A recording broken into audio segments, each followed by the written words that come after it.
On a choisi un petit sujet aujourd'hui qui est relié à ces parachiotes, la parachat Vaïgash et Vaïechi.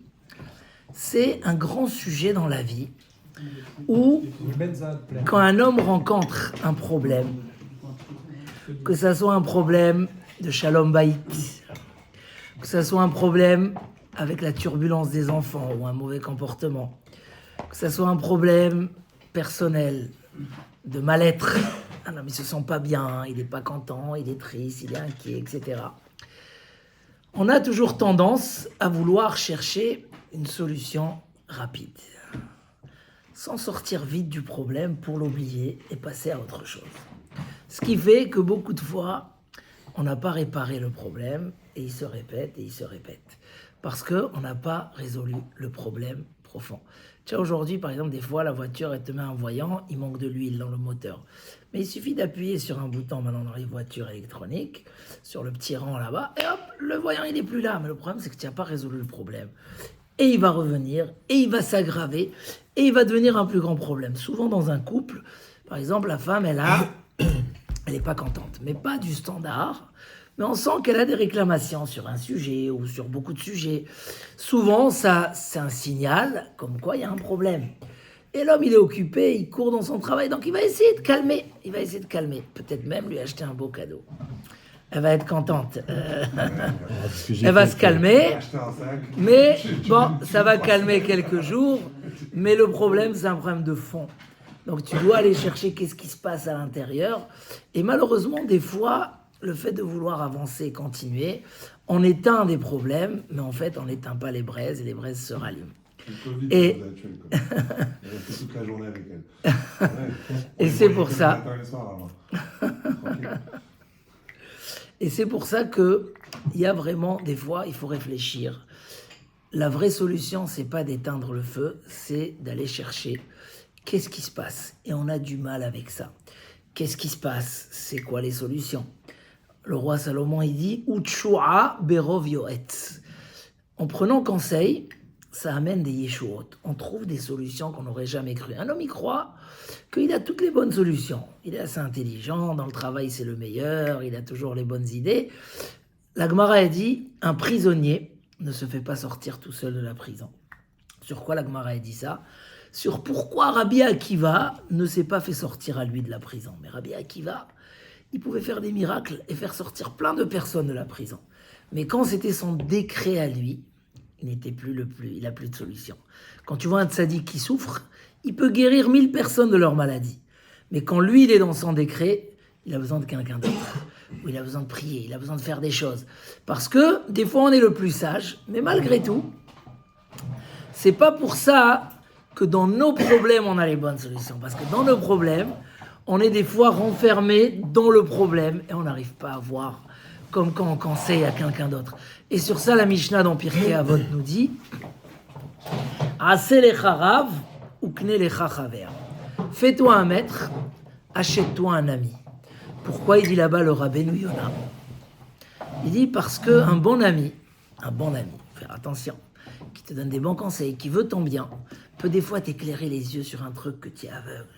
Combien de fois on dit à une personne, ne te mets pas dans ces affaires-là, c'est pas bien pour toi, machin. Mais il est tellement à fond, il a l'habitude. Comment j'ai dit à quelqu'un cette semaine, quand on a une pièce d'1 € et on la met comme ça, on voit qu'un seul euro. Il y a des gens qui savent voir que une face de la pièce. Et il faut toujours se rappeler que des fois, il faut tourner la pièce. Il y a encore une image par derrière. Une autre image qui n'a rien à voir avec la première. Et ça, souvent, c'est un ami qui t'éclaire. C'est un rave, c'est quelqu'un à qui tu demandes conseil. Donc, être conscient que quand il y a un souci, ça suffit pas juste de boucher les trous et de dire voilà, bon, j'ai calmé. Et des fois, même avec un enfant turbulent, on dit mais qu'est-ce qu'on peut faire? C'est un enfant, il est turbulent, il n'y a pas. Ben non, des fois, on peut trouver, c'est quoi le secret? Comment on peut le soulager? C'est quoi la solution? Combien de gens ont désespéré, par exemple, chez des enfants? Ça y est, ils sont mauvais à l'école, il faut les mettre dans une école spécialisée, etc. Et au final, moi j'en connais des gens que l'enfant n'avait aucune chance de réussir. Et avant d'arriver en terminale déjà, l'enfant il a ramené les plus belles notes et il a choqué ses parents. Mais les parents se sont, Les parents se sont investis, ils allaient tous les dimanches et ils ont renversé le monde pour leur enfant. Et au final, alors que logiquement, il n'y avait aucune possibilité, c'était un problème psychologique ou un problème, l'enfant il est bête, il n'y a rien à faire, c'est mon fils, mais je dois l'avouer.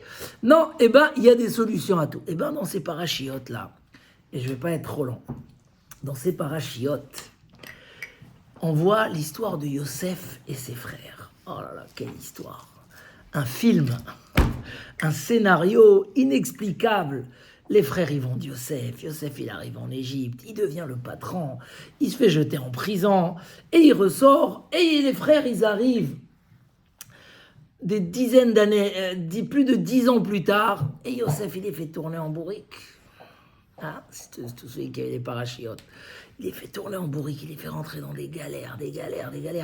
Jusqu'à même, eux, ils sont descendus pour amener leurs frères. Ils ont dit, quand ils sont arrivés en Égypte, ils se sont dispatchés en 10. Ils ont dit, on va chercher Yosef, on le ramène à n'importe quel prix au monde.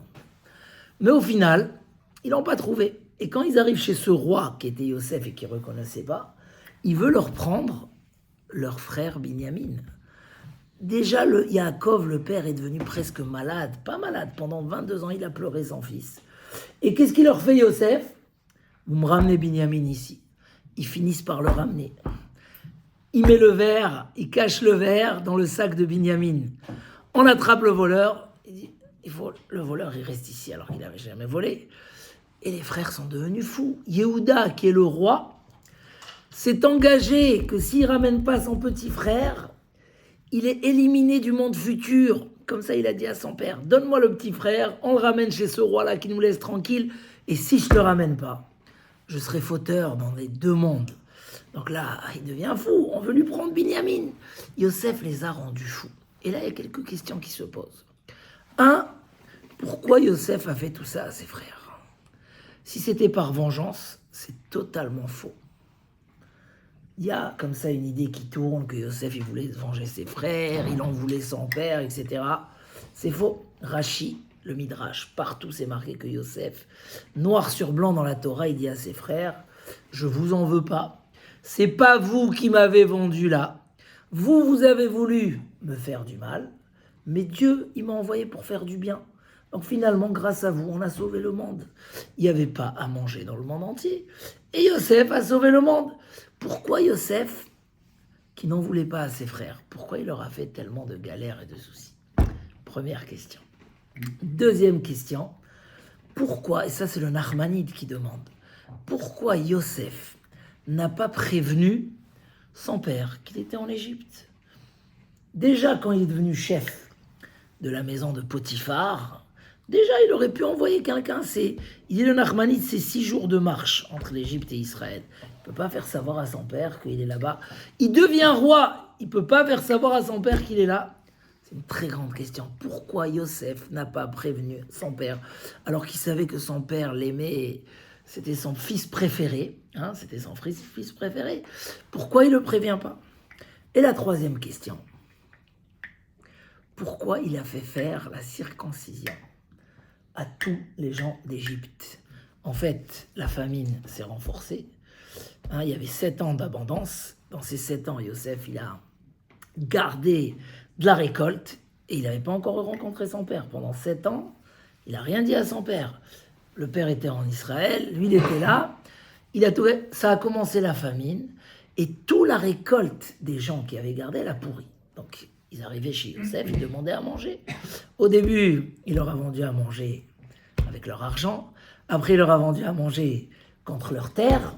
Donc il a racheté leur terre. Et après, il leur a dit, maintenant qu'est-ce que vous avez à payer? Vous voulez à manger? Faites la circoncision. Ils sont partis pleurer chez Paro. Ils leur ont dit, mais pourquoi? Paro, il leur a dit, écoutez, moi, devant un sage comme ça, je peux rien dire. Si vous dit, allez-y faire. Donc il a fait circoncire toute la terre d'Égypte. Quel intérêt! Alors, Rashi donne une explication, mais nous on va essayer d'aller dans une explication un peu... Rashi dit, il ne voulait pas que quand les Juifs descendent en Égypte, on leur dit, vous êtes des Juifs, des étrangers, des machins.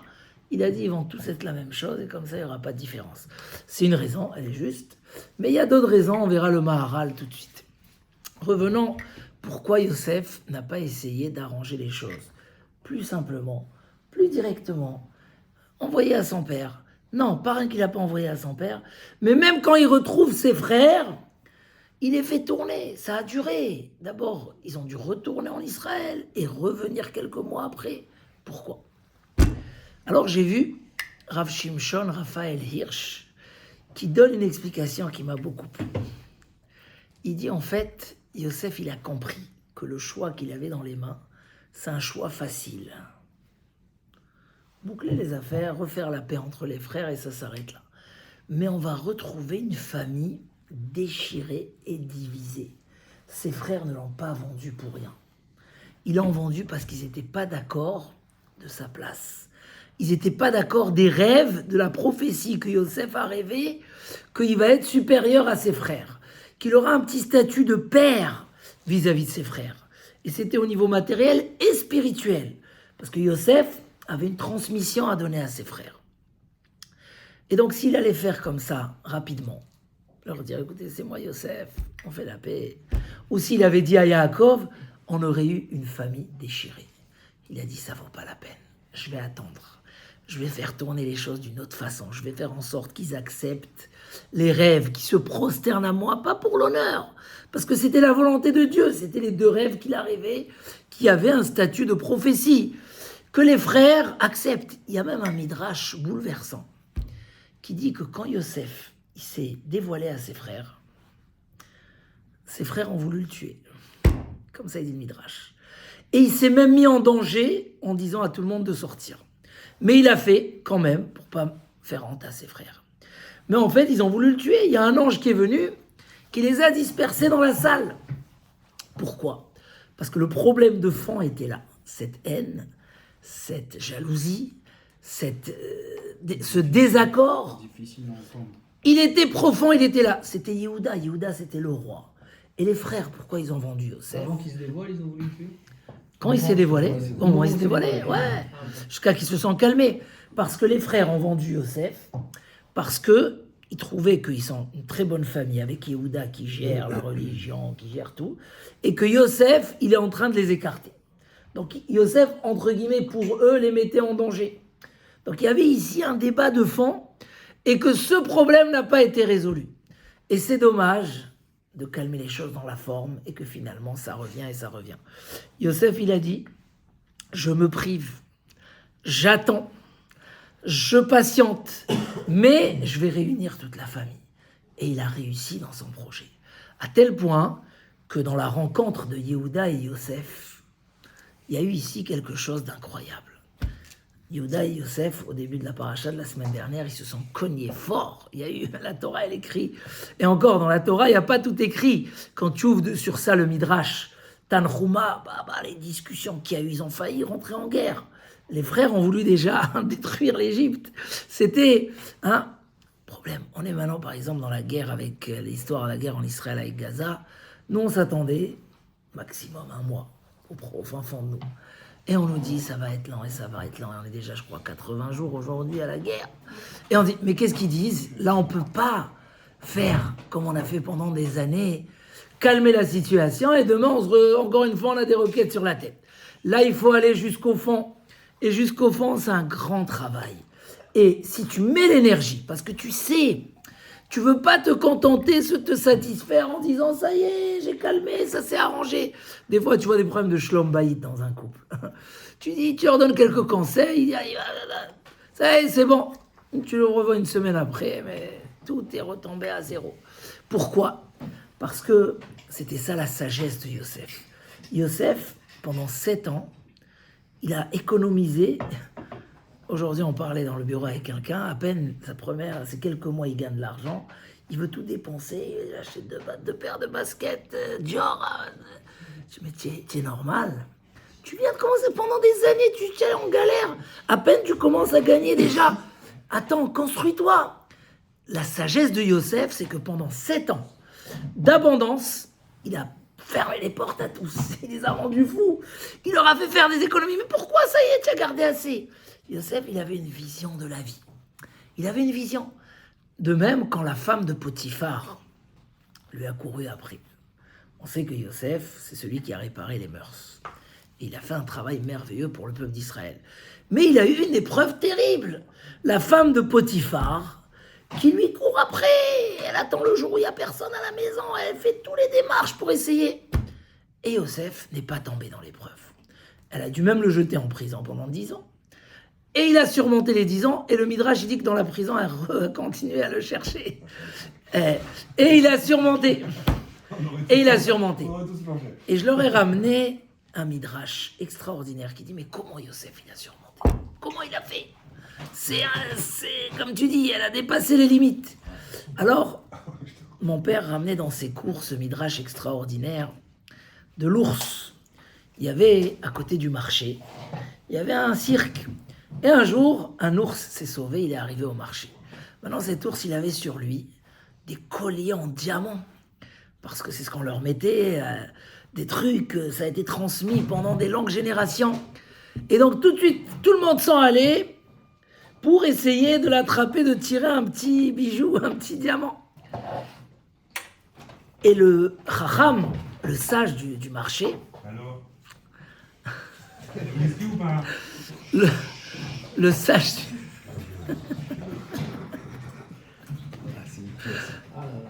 On va te prendre pour tous les lundis, toi. je me fais payer.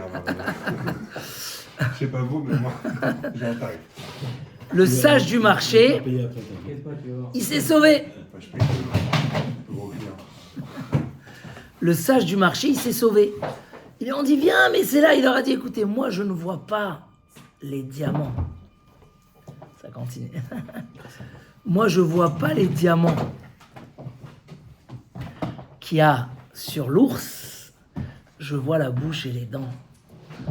Regarde, celui-là, il s'est fait mordre. Regarde, celui-là, il s'est fait arracher la main. Regarde, celui-là, il s'est fait arracher son oreille. Moi, j'ai préféré voir la bouche, le danger, que voir les diamants. Ça, c'était la sagesse de Yosef Hatzadik. Quoi plus dur que les épreuves des mœurs. Mais Yosef, il a su voir qu'est-ce que ça va m'amener dans la vie. Ça va me détruire des choses dans moi. Ça va amener du mal. Il avait cette sagesse. C'était ça la grandeur de Yosef. Donc Yosef, il a dit, si c'est comme ça, on va trouver la solution pour faire la paix. Le roi Salomon, il dit, si ton ennemi il a faim, donne-lui à manger du pain. Parce que c'est pas en faisant la guerre que tu vas aboutir à ce que tu veux aboutir. C'est au contraire, en essayant de racheter ton ennemi, c'est comme ça que tu vas aboutir. Donc, c'est pour ça que Yosef, il n'a pas voulu dévoiler à son père, il n'a pas voulu dévoiler à ses frères. Pourquoi Yosef? Il les a fait circoncire. Il y a un très très beau Maharal de Prague. Le Maharal de Prague explique comme ça. Le matériel s'abîme, se termine. Tout plaisir matériel est court et limité. Il n'a pas d'avenir. Le matériel a ses limites. Tout ce qui est spirituel n'a pas de fin. Quand il a vu qu'il y avait la famine en Égypte et que leur récolte, elle a pourri, il dit, c'est pas pour rien. Parce que vu que maintenant, c'est un moment difficile dans le monde, oh, quelle belle surprise. Puisque c'est un moment difficile dans le monde, la récolte ne peut pas tenir. C'est décrété dans le ciel qu'il n'y a pas à manger. La seule solution, c'est de donner, pour donner de la pérennité. Quel qui... Magnifique. Pour donner de la pérennité à votre récolte, il faut que vous rentrez un petit peu dans un monde spirituel. Dans le monde spirituel, il y a d'autres dimensions. Il y a d'autres dimensions. La Gemara a dit, tu fais le maaser, ton argent va être protégé. Tu sors, il dit le Maharal, c'est incroyable. Il les a fait circoncire pour les déconnecter un peu du matériel, qui sont un peu plus spirituels. Et là, leur récolte pourra tenir. Parce que quand on a affaire avec du spirituel, ça touche l'intérieur des choses. Et il y a une force extraordinaire. Dans cette période d'épreuve, par exemple, les gens, ils parlent maintenant de Aliyah. Et ils vont encore une fois faire la bêtise de faire une Aliyah précipitée, sans logique, sans explication, et arriver là-bas et perdre la parnassa et revenir et tout ça. Pourquoi? Les gens qui pensent le plus vite à ça, c'est les gens qui n'ont pas construit un monde spirituel en eux. Donc chaque problème qui les fait trembler, ils cherchent à se sauver. Et où il faut se sauver? Heureusement que le meilleur endroit, c'est Israël. Mais Israël, c'est pas un endroit où se sauver là-bas. Israël, c'est un endroit où vivre là-bas, où construire là-bas. Si tu vas là-bas et tu vas devenir moins juif qu'ici, ou si tu vas là-bas et tu n'auras pas de quoi manger, c'est Eretz Israël, c'est quelque chose qui aide notre religion. C'est quelque chose qui est un membre essentiel dans la Torah et dans la vie du juif. Mais il n'est pas contradictoire. Si tu le prends d'une manière où il contredit ce que tu dois faire dans la vie, c'est pas le but de la terre d'Israël. Et ainsi de suite. Les erreurs que les gens y font, les gens qui ont été le plus branlés de ces épreuves, qui ont eu peur des Magen David, ou qui ont voulu mettre 2 mezuzot à leur porte, c'est quand bien que on est fragile au niveau spirituel. Quand tu construis un niveau spirituel solide, tu as moins peur des problèmes de la vie. Tu es supérieur aux problèmes de la vie. Dès qu'on a parlé de la tfila tout à l'heure, un homme qui fait sa tfila tous les jours, Yosef et Yehuda, c'est la Torah et la tfila. Yehuda, c'est la tfila, c'est l'annulation de soi. Yosef, c'est la tête, c'est la droiture, c'est la Torah. Les sentiments et la construction dans la Torah, ils vont en même temps. Tu ne peux pas prendre l'un sans prendre l'autre. Mais quand ton esprit il est bien construit, les vagues de la vie n'arrivent pas à te faire tomber. Pourquoi quand un homme il est dans l'eau est un homme qui tombe dans l'eau le relève. Mais si il n'est pas bien, il n'a pas de souffle, l'eau ne le relève pas, il tombe, il coule. Un homme qui est rempli de souffle, d'énergie spirituelle, il arrive à surmonter les choses. Donc réparer le fond des choses. Maintenant on va prendre le fond. Au niveau de la famille, Yosef Hatzadik, il ne veut pas une famille déchirée, donc il va aller chercher, il va réparer le problème dans sa racine. Il va l'enlever, il va recréer la famille juive. La famille juive, elle a une valeur énorme. Il n'y a pas plus important que la famille. C'est à travers la famille que tout se construit. Et donc, la famille, elle doit être en bonne santé. Et il y a des solutions comment la famille est en bonne santé. Bien sûr, la première chose, c'est que l'homme et la femme, chacun pense à réparer ses caractères. Évidemment. Parce que si on veut rien que prendre de l'autre et on n'est pas prêt à lui donner aussi, on n'a pas commencé à construire. Donc, nous dit Rav Dessler, la base pour un couple en paix et en joie, c'est d'être quelqu'un qui donne, qui a le plaisir de donner, qui a envie de rendre l'autre le plus heureux. Et tellement il a envie de rendre l'autre le plus heureux, qu'il oublie un petit peu qu'est-ce qui le rend heureux à lui. Mais automatiquement, à travers ça, il devient lui aussi l'homme le plus heureux au monde. Mais, comme je dis au Khatanim très souvent, le problème du couple, c'est quoi? C'est qu'on ne se comprend pas très bien. Il n'y a pas pire que quand il y a un dialogue de sourds. Hein? Les problèmes, si vous remarquez, c'est toujours les mêmes. Ils reviennent plus ou moins. Et encore une fois, qu'est-ce qui se passe? Il y a Akadosh Baruch Hu, il a créé l'homme et la femme avec une manière de vivre les choses différentes l'un de l'autre. On est complémentaires, on n'est pas les mêmes. On peut se ressembler, on peut avoir des caractères qui se ressemblent, on peut aimer les mêmes plats, mais on est différents. Donc, qu'est-ce qui se passe? L'homme, tout ce qu'il gère dans la vie, c'est avec sa logique. 1 + 1 = 2. Donc, nous, on parle que logique. Une femme, tout ce qu'elle gère dans la vie, c'est avec les sentiments, le ressenti des choses. C'est très simple, le ressenti tous les jours. Il y a des milliers d'exemples. Je le ramène. Un homme, il reçoit une carte d'invitation. Bat mitzvah de sa fille. Il y a un E.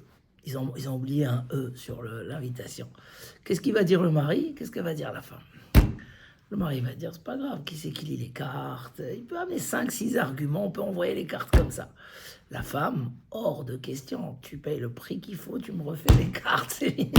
Pourquoi? Parce qu'elle ne voit pas la logique. Comment elle voit comment les gens ils vont voir sa carte. Qu'est-ce qu'ils vont penser d'elle? Tout est comme ça. Comment mon enfant il se sent? Comment ma maison elle a l'air? C'est des ressentis. Tout est ressenti. Automatiquement, quand on veut parler notre langage à une femme, et on ne lui parle pas son langage, on ne se comprend pas. Et je peux expliquer que mes analyses sont exactes. Tu peux lui faire des fois une belle surprise, mais tu ne l'as pas prévenu avant et que ça ne correspondait pas à ce qu'elle veut. Donc le cadeau, ça y est, il est annulé, il n'a pas de valeur. Pourquoi? Donc apprendre j'amène toujours l'exemple du sac poubelle. Eux, ils l'ont déjà entendu plusieurs fois. Vous l'avez pas oublié? Le sac poubelle. Le sac poubelle, il est extraordinaire. Il y a, Auriel, il habite ici, 5e étage, et ça marche plus là. Il faut faire descendre les poubelles. On peut pas les jeter dans les machins. À minuit, sa femme, elle lui dit, fais descendre le sac poubelle, comme ça la maison, elle est propre. Alors lui, il répond, logique. Demain matin. Demain matin, je ferme le sac, je le mets devant la porte. Demain matin, je le fais descendre. Au final, la femme, elle est d'accord ou elle n'est pas d'accord? Elle n'est pas d'accord. Et ça commence. Et pourquoi tu me prends la tête à minuit? Tu comprends pas que je suis fatigué? Et machin, etc. En vérité, les deux, ils ont raison. Les deux, ils ont raison. Pourquoi? La femme, elle a raison. Parce que elle, c'est pas une question de logique. Elle, c'est une question de logique. C'est pas une question de logique, c'est une question de sentiment. Elle veut aller dormir avec sa maison. Elle a fini sa mission. C'est une question de ressenti. Le mari, lui, que de la logique. Donc dans la logique, il n'y a aucun problème. C'est même mieux demain matin. Alors qu'est-ce qu'on fait? Si quelqu'un il a compris que chez une femme, quand elle s'entête sur quelque chose, c'est pas un principe qu'elle est en train de lui faire. C'est pas un principe. Nous, on n'aime pas les principes. Les hommes, on a horreur des principes. Comme ça, il n'y a pas de logique. Mais c'est parce que c'est comme ça. C'est dans le monde féminin, les sentiments sont très importants. Et c'est ce qui fait que ta maison, elle est remise en place. C'est ce qui fait qu'elle pense à toi. C'est ce qui fait... Alors, il y a 3 solutions. Ou, tu as compris. Donc, tu t'énerves pas. Non, tu as compris, ça ne te convient pas. Solution 1, rappelez-vous cet exemple, vous l'utilisez sur plein de choses. Solution 1, c'est vu que j'ai compris. Je vais lui faire plaisir, parce que quand on a les forces, on aime faire plaisir. Donc je vais lui faire plaisir, et alors? Si je suis capable et que ça ne me dérange pas, que ce n'est pas la fin du monde, je vais faire descendre et je vais être content, elle va être contente, et tout le monde va être content, et la soirée va se passer. Deuxième possibilité, j'ai pas les nerfs. N, je suis trop fatigué. Alors je vais lui refuser, mais je vais mettre des amortisseurs au refus. Hein, amortisseur 4x4. Je vais dire, ma chérie, je t'aime, et regarde quelle belle maison tu as fait. Mais, j'ai pas les forces. Mais là, excuse-moi, j'aurais voulu te faire plaisir. Les gentils mots, tout ça, c'est aussi, ça calme les sentiments, ça calme. Donc, elle va pas être très contente, mais c'est passé, c'est bien passé, parce que toi, d'abord, tu t'es pas énervé, d'abord, tu as compris, et en plus, tu l'as apaisé. Troisième solution, tu peux pas. Tu vas dire non. Mais quand elle va être fâchée, au moins tu ne sauras pas qu'elle est fâchée pour rien. Tu vas essayer de la calmer, dire que bon, j'ai pas pu, je n'avais pas les forces. Ou le lendemain matin, tu vas lui dire voilà, j'ai fait, désolé pour hier soir. Mais au moins, on fait des choses comme ça, il y a tous les jours dans le couple. Et d'abord comprendre que quand la femme elle demande quelque chose, comme il a dit, c'est pas forcément qu'elle veut énerver son mari, ou qu'elle est têtue, ou qu'elle est comme ça, elle est femme. Non, c'est la façon de vivre, la façon de faire, c'est... Toutes les femmes sont comme ça, c'est naturel, une plus, une moins, mais c'est leur manière de gérer. Donc automatiquement, si Hachem il a fait ça comme ça pour qu'elle amène sa partie à la maison, tu dois la respecter. Tu n'es pas obligé de toujours accepter, parce qu'il y a des choses aussi que tu peux pas. Mais dans tous les cas, tu fais ça. En tout cas, pourquoi j'ai amené cet exemple? C'est pas le but de Shalom Bayit. Tu sais pas où il est le local à poubelle. Tu la prends avec toi. C'est ça, Razak. Mais en tout cas, pourquoi j'ai amené cet exemple? C'est pas vraiment un cours de Shalom Bayit ce soir. C'est quand il y a quelque chose. Une fois, on a dit non à sa femme, 2 fois. Mais on voit que ça se répète. C'est important de s'asseoir, de réfléchir. Peut-être qu'elle a besoin de quelque chose. Peut-être que pour elle, c'est important. Pour moi, c'est pas important. Pourquoi on se dispute chaque fois sur ça? Qu'est-ce qu'il y a? Si on cherche les solutions profondes, on arrive à des choses extraordinaires. Tu as compris que finalement, sur ce détail-là, ta femme ne va pas changer. Point. Arrête de te disputer avec elle tout le temps pour ce détail. Ce détail, tu le prends, c'est elle qui a raison. Écoute, sur un autre, il y aura des discussions. Mais tu as compris. L'éducation des enfants. Les enfants, c'est notre richesse dans la vie. Et malgré tout, souvent, on n'investit pas tout ce qu'on doit investir. Et comme il a dit un rave, dont j'ai entendu, il disait, les gens, ils veulent beaucoup d'argent. mais ils sont plus à la maison. Donc les enfants, ils n'ont pas de parents, ils ont des poches pleines d'argent. Qu'est-ce qu'ils vont faire, ces enfants? Qu'est-ce qu'ils vont aller acheter avec cet argent? Ils ont besoin de satisfaction. D'abord, ils ont besoin des parents avant d'avoir de l'argent. Donc automatiquement, si tu sens que l'absence, elle commence à faire ses effets, tu réfléchis, tu prends des décisions.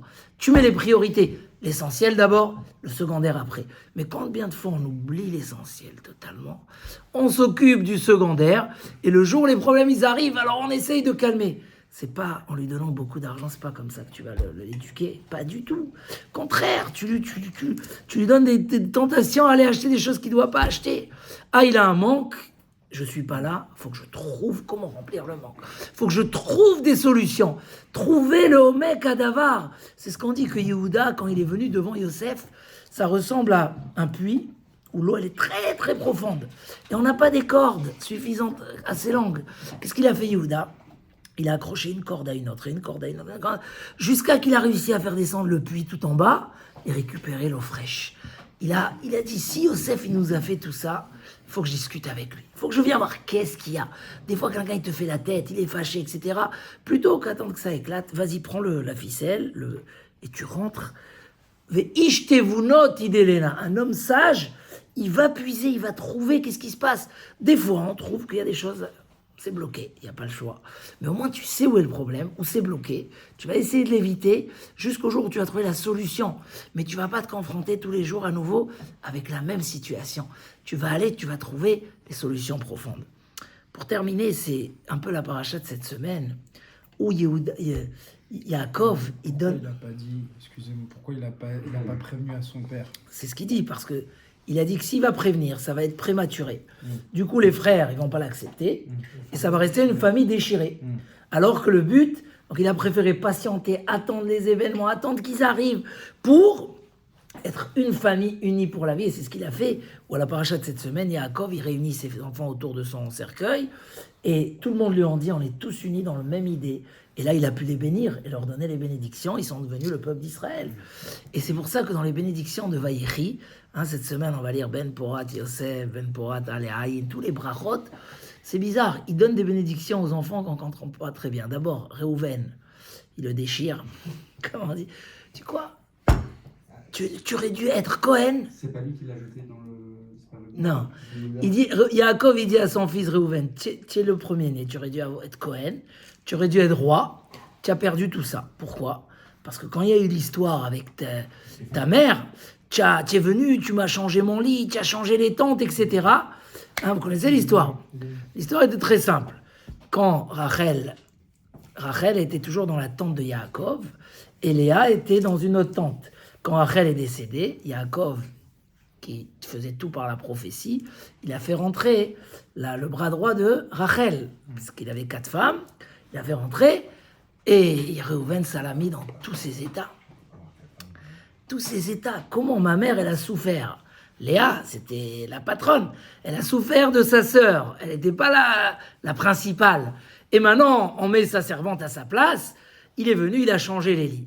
Et ça, il a détruit des choses dans le ciel. Et il lui a dit, à cause de ça, tu perds ta place. Voilà la bracha qu'il a donnée à Réhouven. Shimon et Lévi leur dit, vous êtes partis, vous avez agi avec colère, alors je vous enlève. Je vous disperse. Vous avez raison. Et après, ils ont eu raison, mais ils n'ont pas demandé conseil à leur père. Alors qu'un truc comme ça, il fallait réunir la famille.